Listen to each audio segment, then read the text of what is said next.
And I know you can be super successful and make multiple six figures in 10 hours a week. It doesn't require a ton of time when you know what it is that you should be doing in your hours, you know how to structure them, and you're very focused on using those hours for getting the most out of them.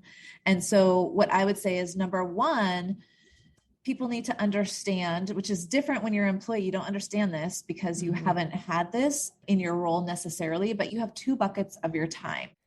Welcome to episode 35 of the Ambitious Bookkeeper Podcast. Thank you so much for tuning in each week. I truly, truly appreciate it. I am enjoying all of the feedback that we're getting in the podcast reviews and on Instagram. So I would love it if you just keep those coming. No, but seriously, if you ever have a huge takeaway from an episode, which today I'm guessing you will, I would love it if you took a screenshot of the episode and let us know what your biggest takeaway is and share the episode with someone you think it might help. This week, I am interviewing Neill Williams, who is a master certified life coach through the Life Coach School.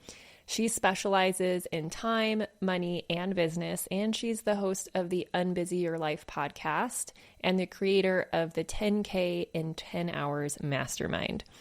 So just a little bit of a side note, I found Neill on another podcast that I listened to, and then I started listening to her podcast, and I implemented a lot of stuff from the things that I learned on her podcast.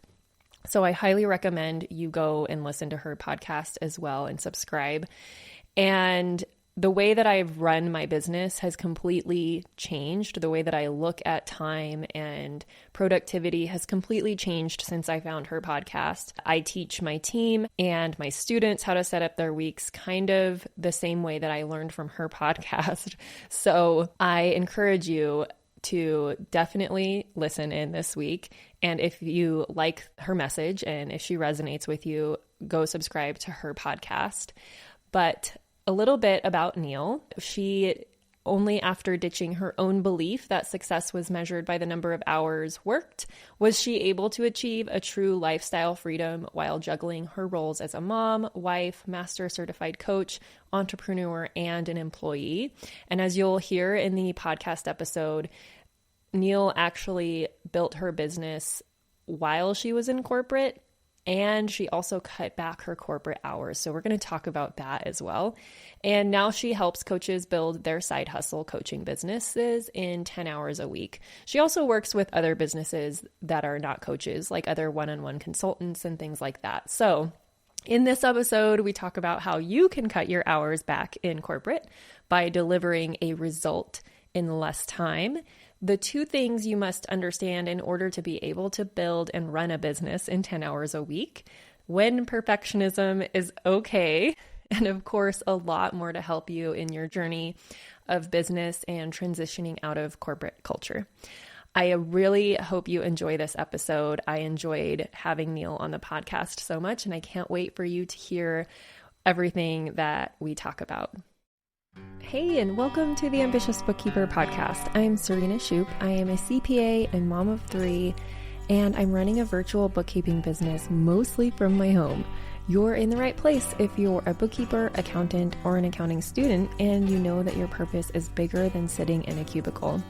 If you're ready to learn some actionable tips and strategies to help you start and grow a bookkeeping or accounting business, I hope you stick around. Welcome, Neill, to the Ambitious Bookkeeper Podcast. I'm super excited to have you here. And like I said before we hit record, I'm an avid listener of your podcast, so we definitely will have to talk about that. But why don't you go ahead and introduce yourself to my audience? Yeah, thank you so much, Serena, for having me. It's so fun to be here. I love talking about this topic that we're going to be diving into.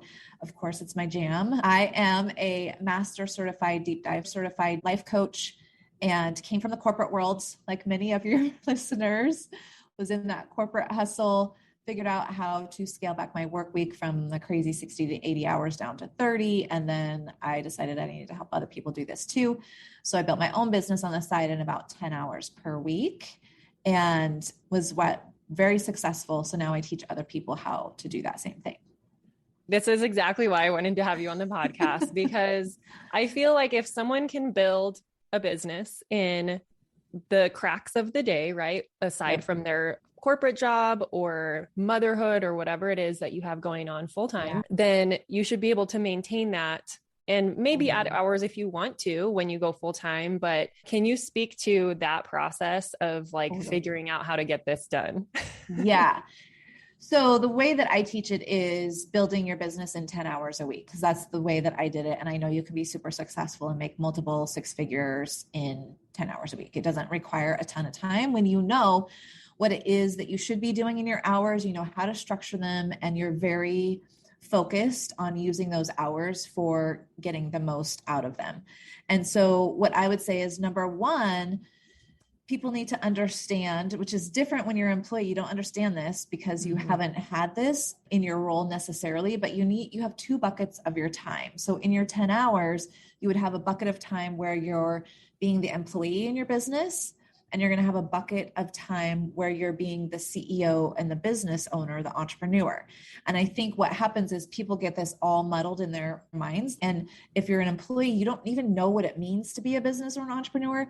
You don't know what it is you should be doing in those hours. And so we typically tend to just not do that and just do the thing that we're really good at, which is, in your case, like the bookkeeping and that kind of thing. We'll spend all of our time doing that instead of spending the time building the money-making machine of the business, which is really what's important and what will determine the overall long-term success of the business.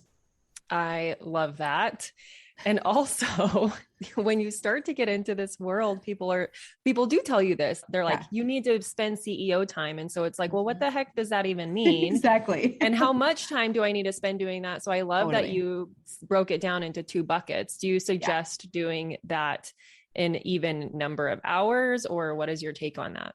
It depends on your business model. So I work with a lot of coaches or course creators, online consultants, that kind of thing.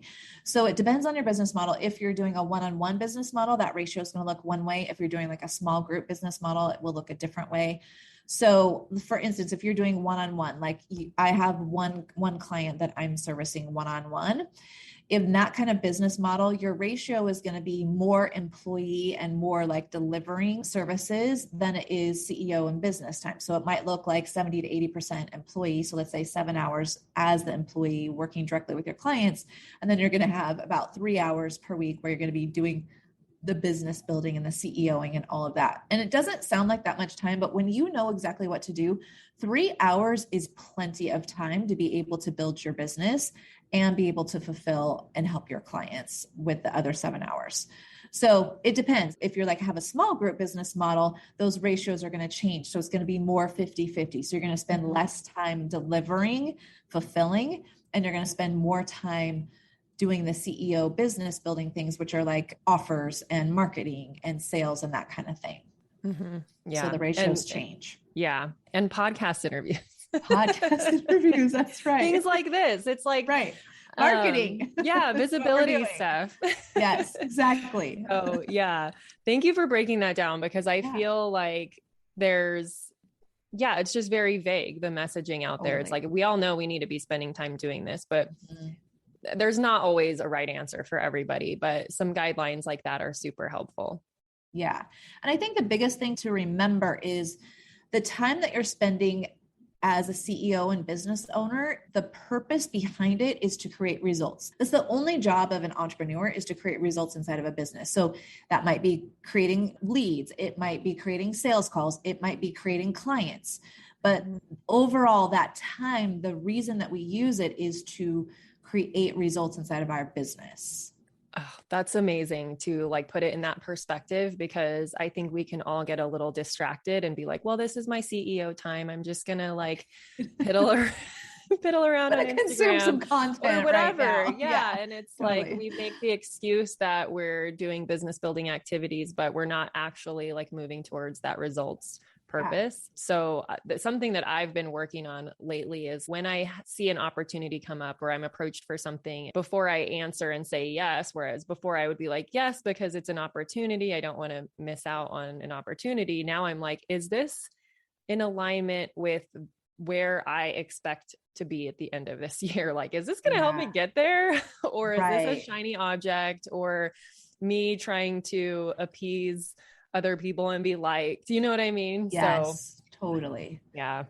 I love that question, because then you're really like, okay, if I do this, what is the purpose of this? What result am I expecting to be creating in my business by saying yes to that? And that's a really great way to filter things and know if it's a yes or it's a no. Yeah. And then the flip side too is, what are you going to be giving up if you do have this small container of time to work in? Like, I try to do everything for both of my businesses in 20 hours a week. Yeah. So Totally. my time is very limited, and it is really easy to get shiny object syndrome and think, well, this could create results, but if I really don't have any idea if it will, I'm less inclined to take the opportunity now. Whereas before I would just say yes.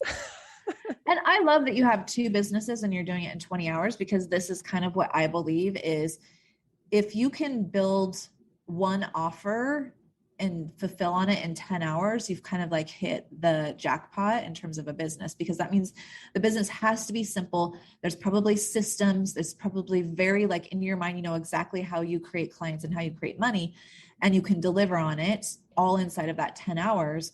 And then if you can do that, then you just say to yourself, do I want to work more? And if I do, then okay, maybe I'm going to add on another offer, knowing that I'm going to be probably requiring 10 hours of my time in order to fulfill on the offer and market and sell the offer. Yeah.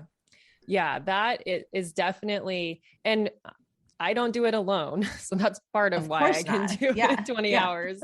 And I have a team of other bookkeepers helping, and I have a team on the side of this business with Ambitious Bookkeeper, making things happen in the back end. And those people are more full-time, right? Yeah. But that's the luxury that I get to have as a CEO for yourself. Right. Which definitely has some mindset stuff, but nonetheless.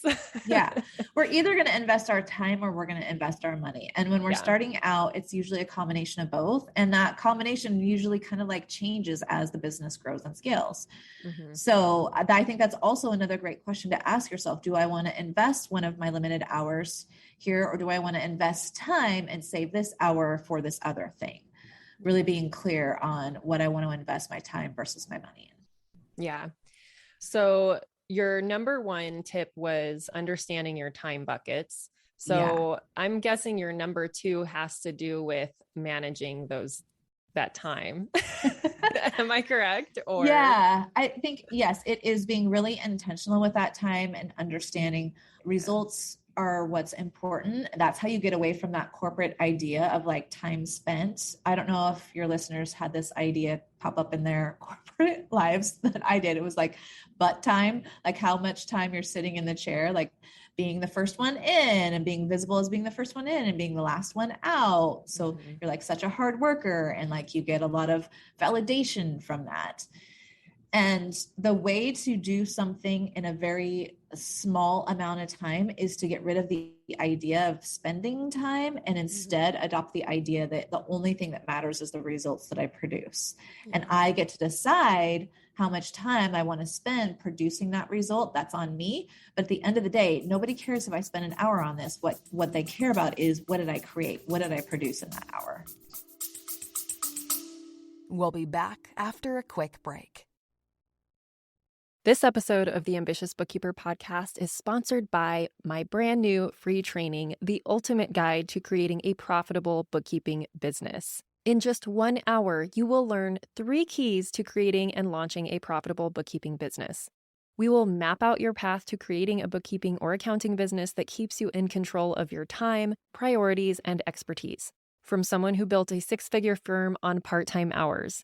That's right. You can stay in control of your time, keep family as your priority, and serve your clients well. It just takes a little strategy up front, and I'm going to help you with that during this free training. So head over to the show notes to sign up now for the next training and find out how you can choose the work you do, kick imposter syndrome to the curb, use tech to be super efficient, which all leads to a profitable business. Just head on over to ambitiousbookkeeper.com/training, and I will see you there.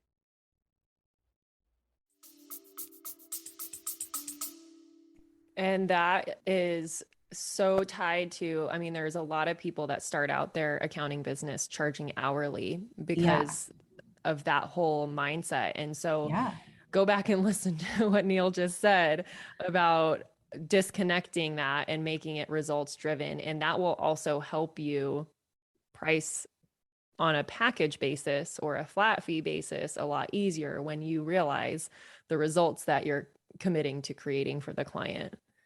Yeah. And I love that. I think that I'm just going to piggyback on that because I think that's so important when you're making that shift from spending time and like somebody gets an hour of my time to know they're investing in a result, thinking about what it is that they want. Like I promise you, I'm guessing like 99% of people don't want to spend time for bookkeeping hours.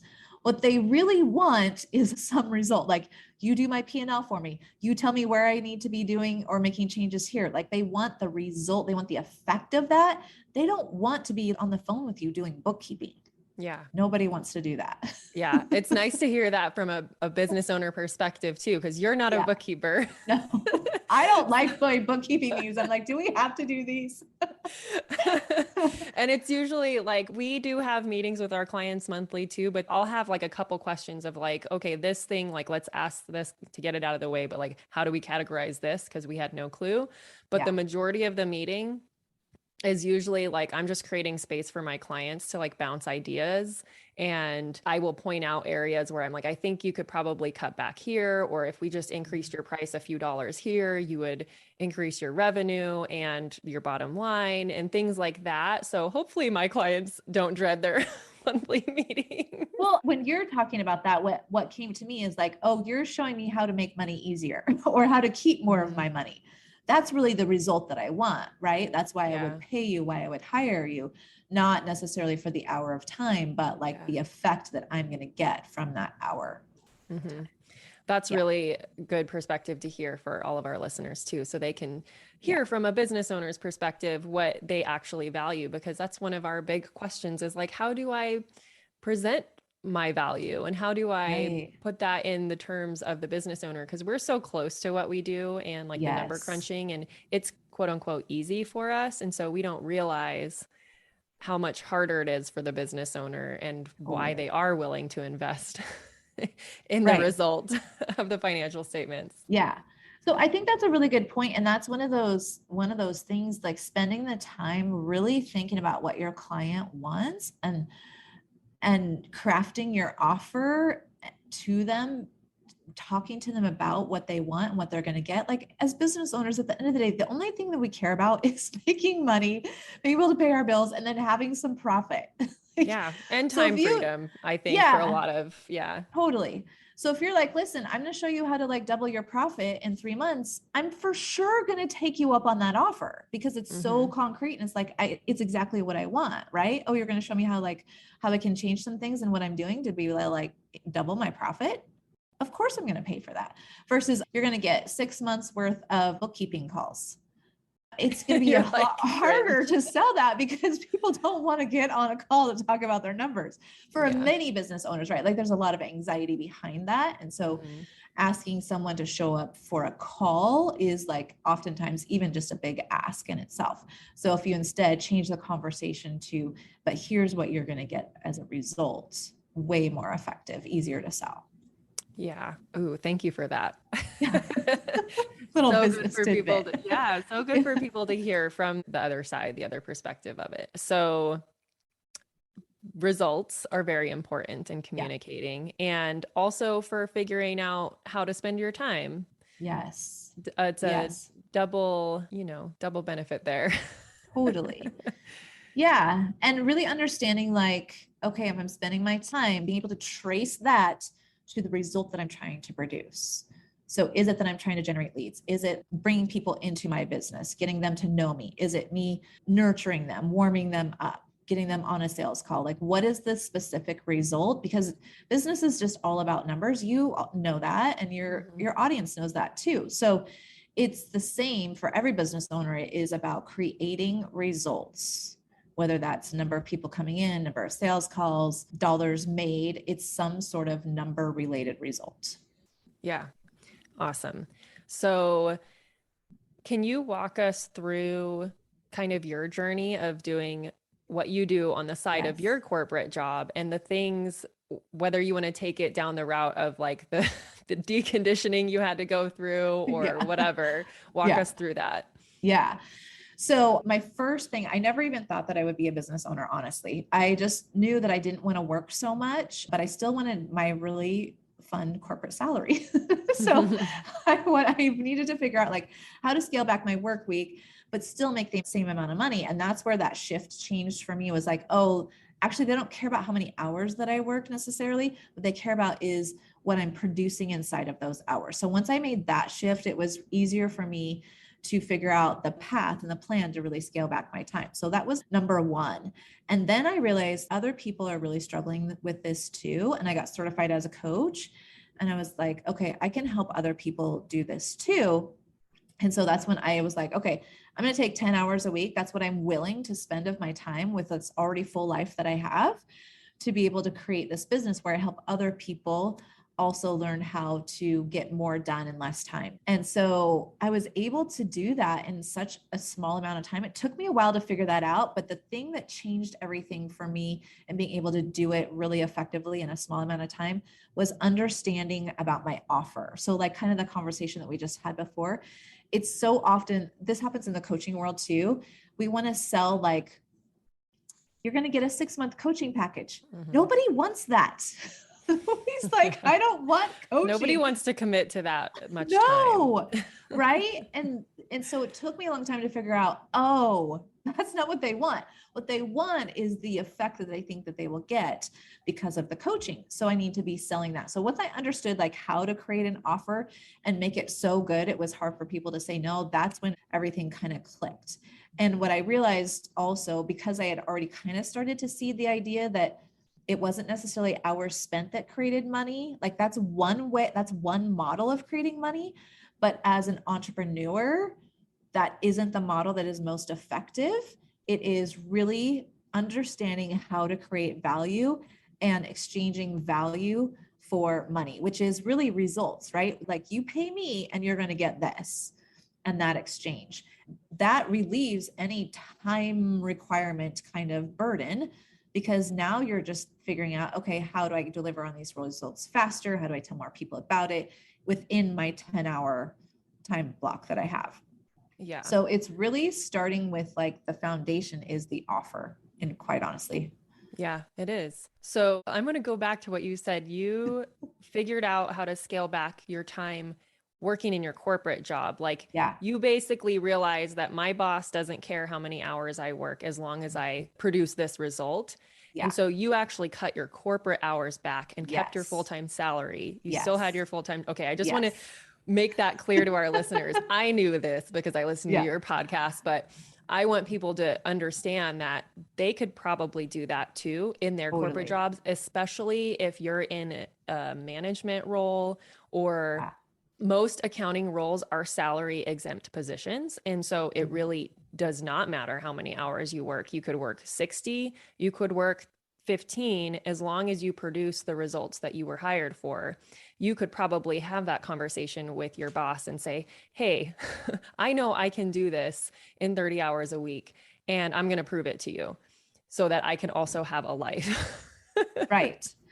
Because at the end of the day, what you're really saying is I'm still going to deliver on the same value. Like I'm still producing. And quite honestly, in my 30 hours, I got so good at what I was doing and I figured out how to be so efficient at what I was doing. I was still out producing everybody who was working those excessive hour work weeks. And it was always like mind blowing to them. Like I don't understand like what it is that you do that's different and how you're able to produce at the level that you are. But I had figured that out. I figured out like how to simplify, how to get things done faster, how to batch, how to like not be in my email all day long, how to really structure my time so that I had client calls strategically placed where it was like 1 day a week I'm doing calls, like 2 days a week I'm doing review. And I would really like batch my time and figure out how to consolidate it, get the most out of it that I could.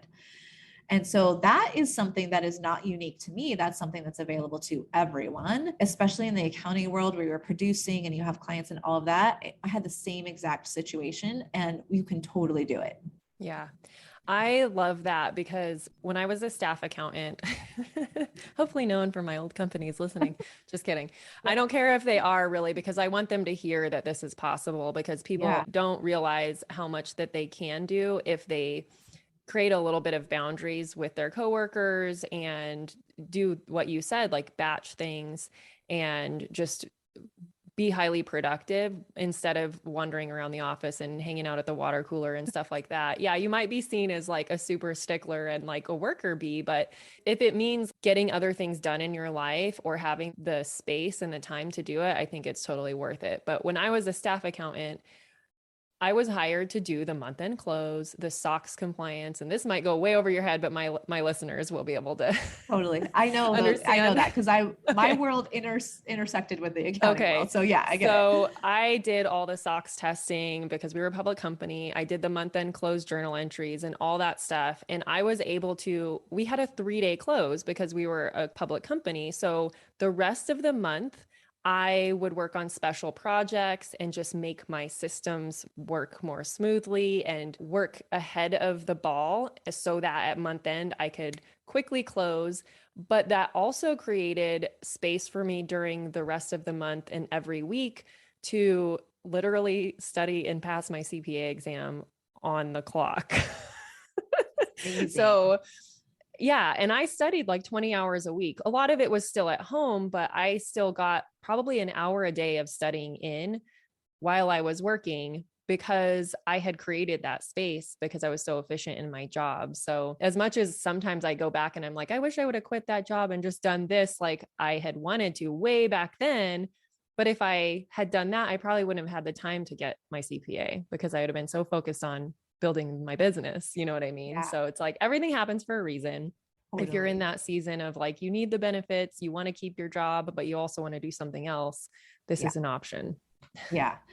One thing I will say, I have a private one-on-one client who is a CPA firm, and their entire goal is to figure this out because they feel like this is what is required in order to attract and keep talent inside of this industry, because it has gotten way out of control. And I love working with them so much because they're so committed to this and they're committed to really like changing the industry and the way that we're doing things. They see that it's possible and they're going to work. They're willing to invest their time and their money in figuring out how to make it work. There are other people in that industry that are doing that work. So it really doesn't have to be that way just because it has been in the past. Mm-hmm. There's so many opportunities to make changes. Yeah. That's so awesome to hear. I listen to some other accounting podcasts that are very like firm, like traditional firm focused. And the same topic that keeps coming up everywhere is the whole great resignation. How do we retain employees? Nobody wants to work. And it's like, I had no problem finding a rock star staff accountant because I was willing to offer the flexibility, the investment in their continuing education, just different opportunities in a different culture. It really comes down to the culture.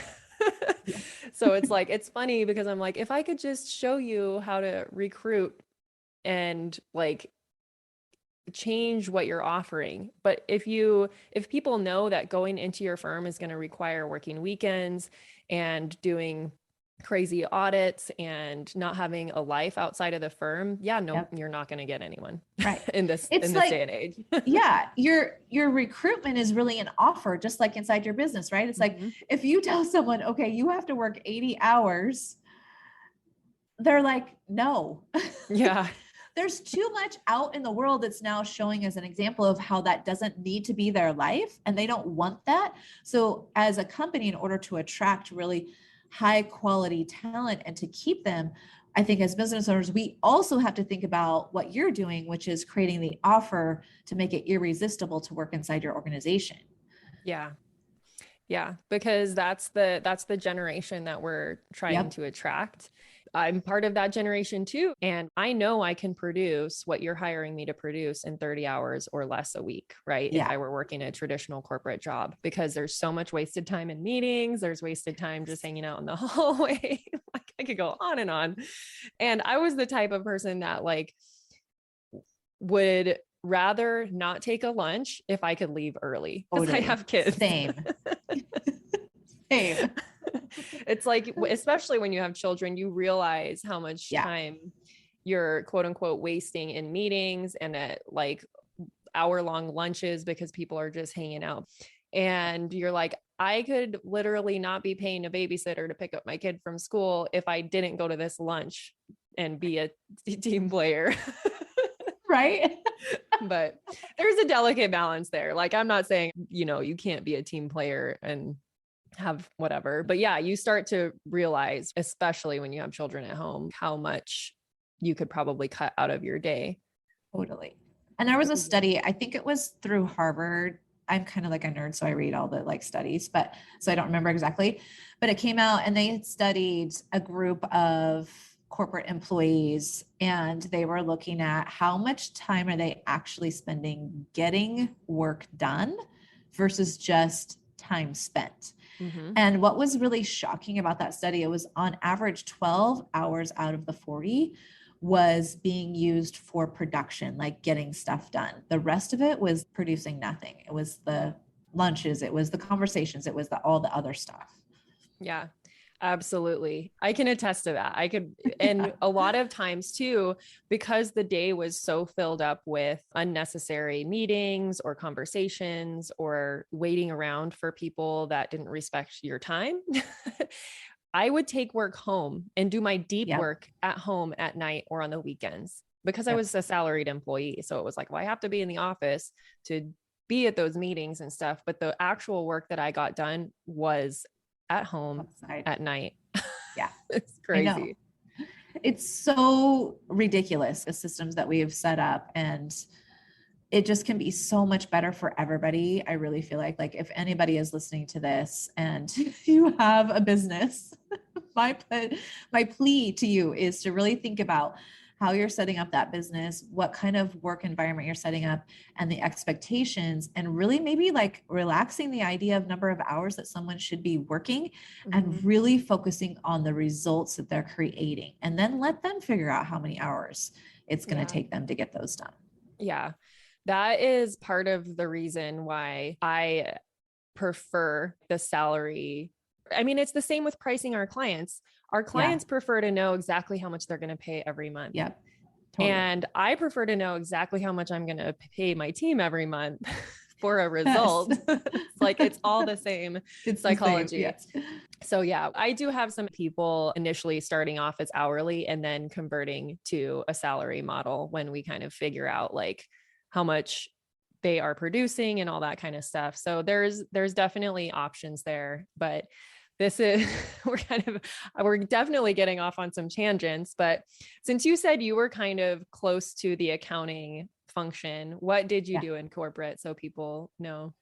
So I was an actuary, and specifically a retirement actuary. So all of the numbers that you all needed on tax returns and for P&Ls and that kind of thing, like we had to produce those first. So it was a very accelerated deadlines inside of that industry.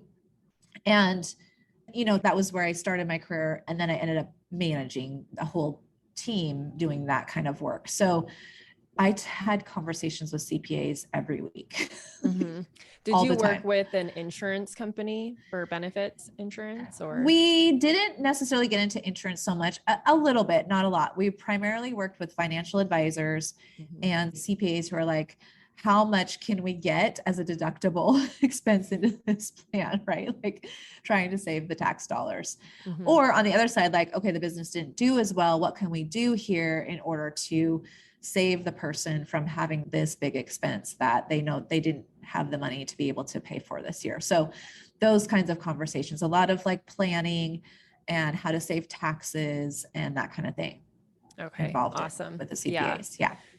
I remember one of my accounting courses, we talked about actuary stuff. And I was like, I have no desire to ever go down that path. Even though accounting is sort of math, like I am not a math nerd.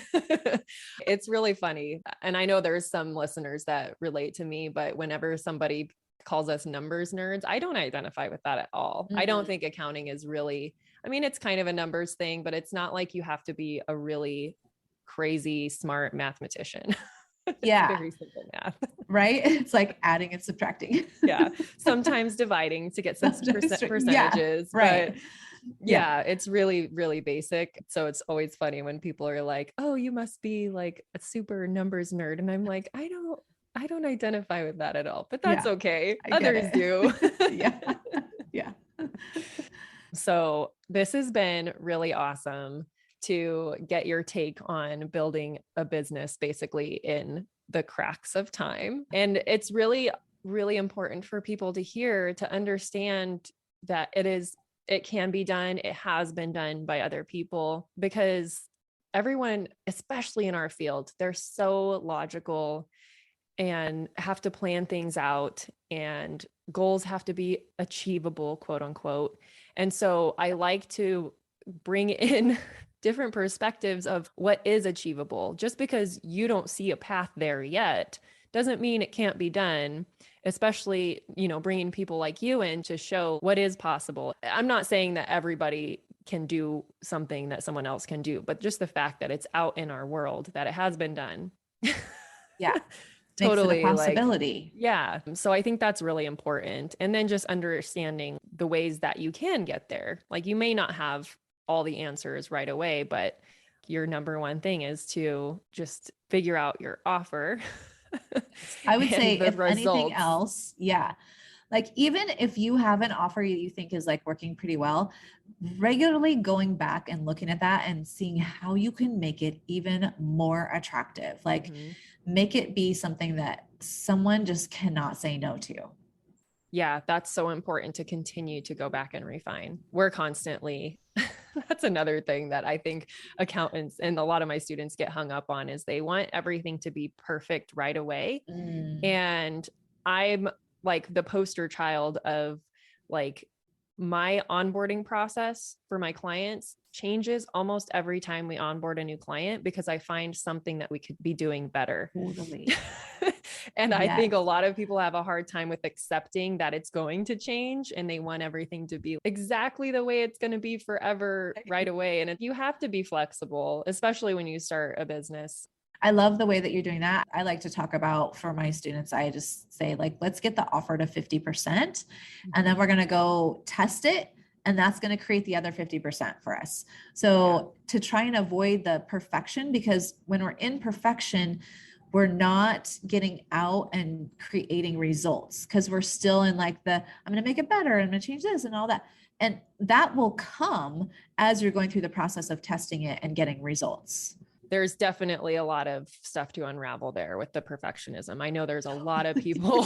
It's a whole other podcast. It is. There's a lot of people in my audience that are perfectionists, and even a new team member that we're onboarding. I'm like, I am going to undo this for you. Yeah. I'm going to help you through this. It'll be so much better when you're past the point of not being a perfectionist and being okay with changing things. And I know some people have a different school of thought on this. I do think done is better than perfect. I don't think that you should put out crappy results. And you know what I mean? There's a balance there, totally. But done is definitely better than perfect. And it's not something that will happen overnight either. And I think the profession that you all are in, it makes sense why perfection is such a big thing, because there's a lot of liability associated with the work that you do. And I mean, at least for the CPAs and accountants that I've worked with, the whole idea is like, we got to mitigate the risks. We got to make sure, and like 15 times check this to make sure that these numbers are right. So maybe even thinking about, where does perfection make sense inside of my business and where does it not? And I will tell you, the place that it does not make sense is in your offer, and getting your offer out into the world and testing it and letting it be this messy process where you create it along the way through the mess and through the failure. Maybe on the back end, perfection is a more important thing, but on the front end, it is not. I love that you brought this up, because it is so important. That is such a good question to ask yourself. If you're like, okay, I'm being a perfectionist, is this a good place for it or a not so great place? So I love that you've lined out when it makes sense is when you are actually, and I would even argue for small business bookkeeping. I know I'm probably going to get, I'm going to get tomatoes thrown at me for this one. That's all right. Do it. You do not need to balance to the penny. Your client does not care if the bank reconciliation balances to the penny. They don't want you spending your time on that. That is not results for them. Right. But when it makes, as a business owner, I would 100% agree with that. And I'm like, I'm going to get some shade for that one because a lot of people have a hard time with it, but you have to get good at figuring out and asking yourself the question. If you see yourself like, am I really spending an hour of my time figuring out where this penny is? Or could I be actually giving the financial statements to my client and talking about what the numbers mean? Yeah. And it kind of comes back to value and thinking about your client. Like when you're thinking about B- work or, not perfect work, is it good enough so that my client is getting what they need? Mm-hmm. Thinking about it that way and balancing to the penny. What is the extra value that is added to that? I'm not sure. I don't see it as a business owner. No, and would not I care don't at either. all. I don't either. And I'm a recovering perfectionist and that's probably part of it. But yeah, the amount of time that I spent in corporate trying to make spreadsheets be perfect and things balanced to the penny because I was paid to do that. Like, yes. You know what I mean? But yes. at the end of the day, also, my boss probably didn't want me spending 2 hours trying to figure out where a penny was, if we're honest. Yeah. Yeah. So like, what's the margin here? Maybe even thinking about that and being clear. Yeah. And materiality, like a lot of, if you come from an audit background, you know what materiality is. And it's like, is this a material issue? If it's literally a rounding issue, then that's not even going to show up on your tax return because you don't put decimal numbers on it. Who cares? So, yeah. Perfectionism does not belong in your marketing or your onboarding process, or even in your pricing or any of those things that are not like, is the client going to fail an audit because of it? If no, then let's not worry. Right. Right. And I think that's such a brilliant point that you made in your CEO business owner. In that, when you're creating results there, perfection has no place in that land. Mm-hmm. Really thinking about what level of perfection makes sense and really thinking about it from your client's perspective, because that is really all that matters. For anyone listening, I'm not saying to be sloppy and to have lots of transactions that haven't cleared or whatever. Like, definitely do your due diligence, do what you were hired to do to produce clean books, but you just have to be okay with evaluating certain situations with that lens. Yeah, I love that. Well, awesome. So if someone is listening and they're like, Neill is awesome, where can I learn more about maybe working with her? Like, I need to really figure out my, productivity, my mindset around time management and all those kinds of things. Where is the best place for them to learn more about you, reach out to you, and what do you have going on in your world right now? Yeah. So I think going to my website, www.neillwilliams.com, Neill is Neill. You'll see kind of what we have going on right now. I am primarily just selling my 10K in 10 hours mastermind, which is designed to help new business owners, primarily like coaches, consultants, online business owners, create their money-making offer and be able to deliver on it in 10 hours a week. So really creating the money machine for that one offer and being able to fulfill on it in 10 hours. So you can create the business that you want and you only need to work 10 hours or less. So that is where my focus is primarily right now. I do have a few one-on-one spots, limited availability there, but you can check it all out on my website.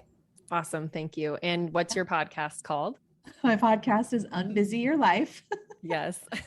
I love the name of that because I mean, a lot of us accountants, our worth is tied to like how busy we are. We're like, when someone's like, hey, how are you doing? Oh, I'm so busy, blah, blah, blah. Like it's a badge of honor. And it's totally. When you like detach yourself from that, eventually you look back and you're like, that is honestly ridiculous. I'm sure there's people here listening that are like, what's wrong with that? So definitely go listen to Neill's podcast. Not that there's anything wrong with you if you are constantly busy, but if that's something you want to change, there are resources for sure. Totally. Yeah. So thank you so much for coming on the podcast. And I super appreciate it. Yeah, it was so fun to talk with you, Serena. Thank you so much. Yeah, thank you. We'll talk to you soon. Bye. Bye. Thank you to everyone who helps make this podcast possible. Content and interviews are produced by me, Serena Shoup. Our intro and outro music is written and performed by my brother, Ian Gilliam. Editing is also by Ian using his awesome sound engineering skills along with Descript software. Hosting and publishing is by Buzzsprout, and you can check out the show notes for links to all of these amazing resources and resources mentioned in the episode. Be ambitious.